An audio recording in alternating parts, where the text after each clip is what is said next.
Hello friends, ഇന്ന് നമുക്ക് ശ്രീകൃഷ്ണ ജയന്തിയാണ്. അപ്പോൾ ശ്രീകൃഷ്ണ ജയന്തിയിൽ ആദ്യം തന്നെ പറഞ്ഞത് എല്ലാവർക്കും ശ്രീകൃഷ്ണ ജയന്തി ആശംസകൾ. അപ്പോൾ നമ്മളിങ്ങനെ ഇന്ന് ശ്രീകൃഷ്ണ ജയന്തി ആയിക്കൊണ്ട് നമ്മൾ എന്താ ചെയ്യുക? നമ്മളെല്ലാവരും അമ്പലത്തിൽ പോവും, ഉറിയടി കാണും. നമുക്ക് ആ ഒരു ഓർമ്മയിലേക്ക് ഓർമ്മയിലേക്ക് നമ്മൾ ഒന്നുകൂടെ വരികയാണ്.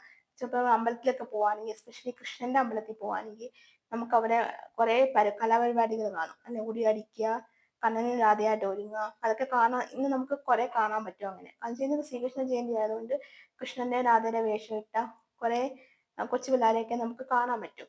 അപ്പോൾ അത് കാണുന്ന തന്നെ വലിയൊരു കാര്യമാണ്, നല്ല രസമാണ്. അവരിങ്ങനെ നല്ലതായിട്ട് മേക്കപ്പ് ഒക്കെ ചെയ്ത് രാധയുടെ വേഷവും കൃഷ്ണന്റെ വേഷവും ഒക്കെ ഇട്ട് ഓടക്കുഴലൊക്കെ പിടിച്ച് നിൽക്കുമ്പോൾ കാണാനായിട്ട് നമുക്ക് ഇന്ന് കുറെ പേര് അങ്ങനെ കാണാനായിട്ട് സാധിക്കും. കാരണം ഇന്ന് ശ്രീകൃഷ്ണ ജയന്തി ആയതുകൊണ്ട് എല്ലാവരും ഭയങ്കരമായിട്ട് കളർഫുൾ ആയിരിക്കും.